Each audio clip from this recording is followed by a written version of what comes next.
Okay, this video will be about addition polymerization.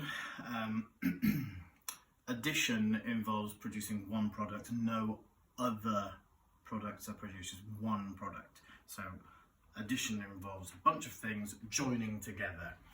Polymerization, poly meaning many, mer meaning thing, so you're joining many things together, but there's no other byproduct because it's addition. Alkenes are able to react in addition polymerization because they have the double bond. That double bond will open up and different monomers will join up. So, any alkene, the functional group is the carbon-carbon double bond. That is what gives any alkene the reaction that it has. This is the group of atoms, it's the bond, that double bond, that pi bond that dictates the type of reactions that alkenes do. Because whatever is bonded to those two carbons of the double bond, it could be anything. Doesn't matter for the polymerization.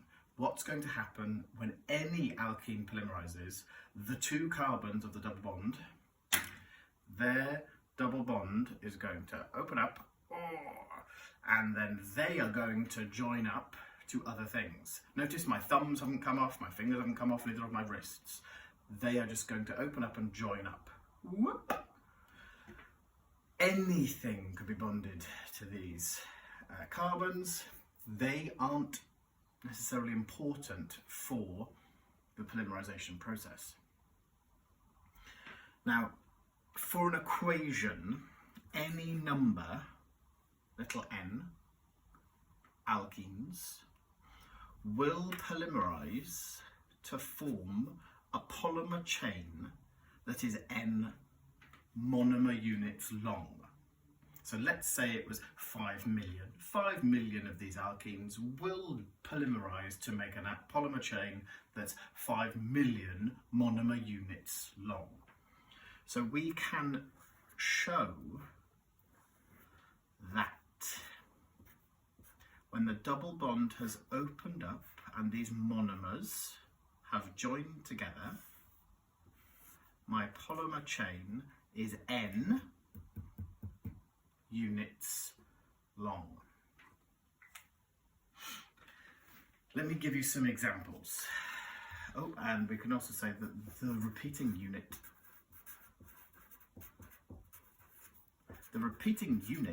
is going to be those two carbons of the double bond, hello, with whatever was bonded to them.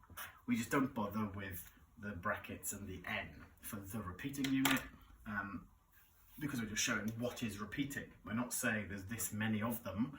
This is just to balance our equation. Okay, let's do some examples.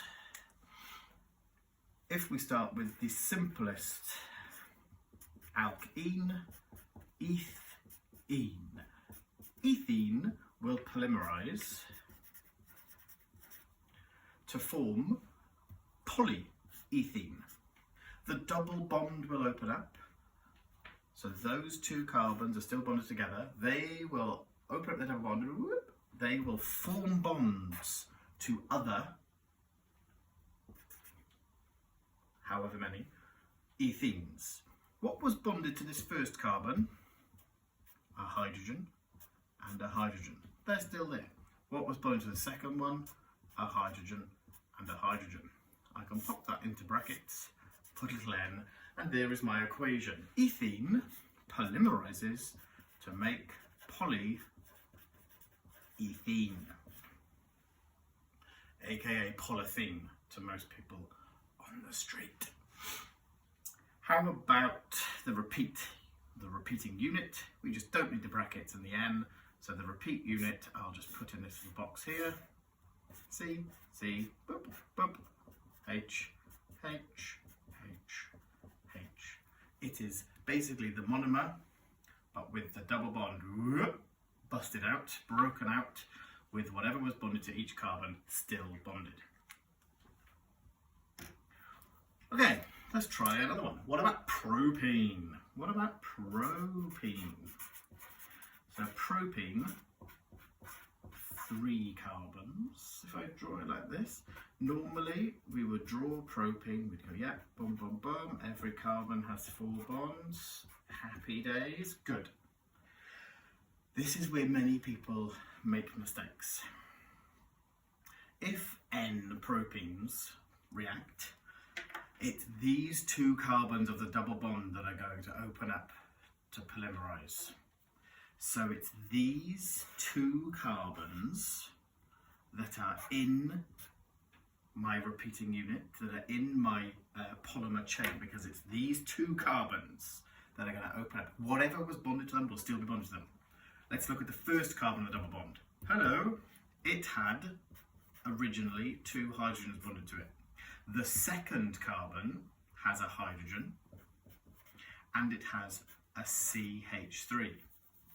I can either draw it out in full or I can write CH3. Notice that the bond goes from the carbon to the carbon of the CH3. Ah, every repeating unit must only have 2 carbons. I might want to pull that out a little bit further just so I can get my bracket around it. N of these, N propanes, will react together and polymerize to make a polymer chain that is N monomer units long. And this is called poly, open brackets, propene, polypropene. What about butanene? So butanene. If you want to have a go, pause the video, have a go yourself. Draw butanene. 1, 2, 3, 4. 1. How many hydrogens? 2 hydrogens. 1 hydrogen. 1 hydrogen. 1 hydrogen. 1 hydrogen. 1 hydrogen. 1 hydrogen. There we go. So butene. If N butenes polymerize, the double bond between those 2 carbons will open up. Whatever was bonded to the first carbon is still bonded to the first carbon. Whatever is bonded to the, or was bonded to the second carbon, CH2, CH3. We can actually simplify that to CH2, CH3, or even C2H5. Put it in square brackets, or put it in brackets, sorry, and an N. And there is my butanene polymerizing to give me polybutanene. I didn't do the repeat unit for these 2. I do apologise. So the repeat unit for propane, just get rid of those square brackets, or those brackets, sorry, they're not square. There it is. I'll put it in a box. So that is the repeat unit. And the repeat unit for polybutanene, CC, H, H, H, C2H5. So that's the repeat unit. I'll do a couple more examples. How about butanene? Butanene would give us a slightly different structure. So the polymerization of butanene, let's draw butanene. 1, 2, 3, 4. The double bond is between carbons number 2 and 3. That means I have a slightly different structure. This is a structural isomer of butanene. If butanene polymerizes, so let's just put an N in there. Whoops. N. If N butanenes polymerize to form poly, open brackets, butane, we draw our 2 carbons of the double bond. Those carbons are these carbons. What was the first one bonded to? A hydrogen and a CH3. Notice the bond to the carbon. What was the second one bonded to? A hydrogen and a CH3. just so it's easier for me to write it out, I'm going to put that CH3 pointing up, because otherwise I'm going to have a lot of clutter down here, but either way round is fine. Stick some square brackets around it, pop a little N. There's your balanced equation. N butenes will make a polymer chain that is N butene residual monomers long. Poly, butene, and the repeat unit, CH3. I mean, you can put them on the same side together if you want. Nobody minds. There's the repeat unit.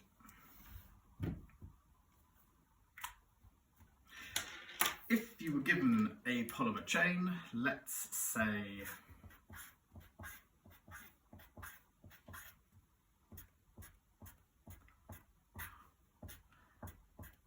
this.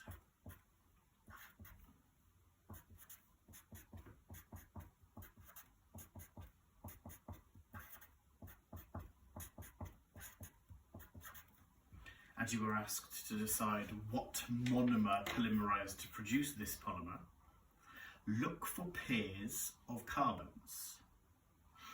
There's a pair of carbons, 3 hydrogens and a chlorine. There's the next pair, 3 hydrogens and a chlorine. The next pair, 3 hydrogens and a chlorine. So the monomer that must have polymerized must be one pair of carbons, but with the double bond between them, because we're going back to the monomer, with whatever is bonded to them. So this monomer is polychloroethene, aka polyvinyl chloride, PVC, because the old name for chloroethene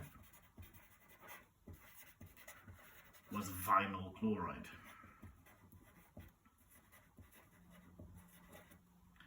So polychloroethene or polyvinyl chloride was produced from chloroethene, aka vinyl chloride, in old school language, and that is PVC.